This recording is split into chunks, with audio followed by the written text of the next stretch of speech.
వైఎస్ఆర్సీపీ అధ్యక్షుడు YS Jaganmohan Reddy Vijayawada camp కార్యాలయంలో కొత్తగా మీడియా సెల్ను ప్రారంభించారు. ప్రస్తుతం తాడేపల్లిలో ఉన్న పార్టీ కేంద్ర కార్యాలయాన్ని త్వరలోనే విజయవాడకు తరలించనున్న నేపథ్యంలో ఈ నిర్ణయం తీసుకున్నారు. ఇందులో భాగంగా తొలుత మీడియా సెల్ను విజయవాడకు మార్చారు. కొత్తగా ఏర్పాటు చేసిన కాన్ఫరెన్స్ హాల్, మీడియా గదులను శాసన మండలిలో ప్రతిపక్ష నేత లేళ్ల అప్పిరెడ్డి, మాజీ మంత్రి మేరుగ నాగార్జున, పార్టీ గుంటూరు జిల్లా అధ్యక్షుడు మందపాటి శేషగిరిరావు ప్రారంభించారు.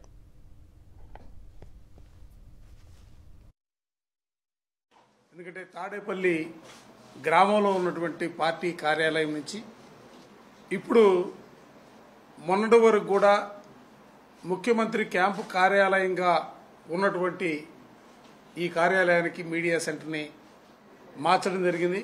పేదల పక్షాన హక్కుల్ని పరిరక్షించడం కోసం గౌరవ మాజీ ముఖ్యమంత్రి, పార్టీ అధ్యక్షులు మా నాయకుడు జగన్మోహన్ రెడ్డి గారి నేతృత్వంలో వైఎస్ఆర్ కాంగ్రెస్ పార్టీ పేదల పక్షాన నిలబడటానికి, వాళ్ళ హక్కుల్ని పరిరక్షించడానికి, వాళ్ళ కోసం ఎంతవరకైనా కూడా పోరాటం చేయడానికి సిద్ధమవుతున్నటువంటి పరిస్థితుల్లో మీరందరూ కూడా నిజం వైపు నిలబడాలని, మీరందరూ కూడా ప్రజాస్వామ్య హక్కుల్ని పరిరక్షించే ప్రక్రియలో అందరూ కూడా మీ అందరి తోడ్పాటు అందించాలని ఈ సందర్భంగా మిమ్మల్ని అందరినీ కూడా మరోసారి రిక్వెస్ట్ చేస్తాం.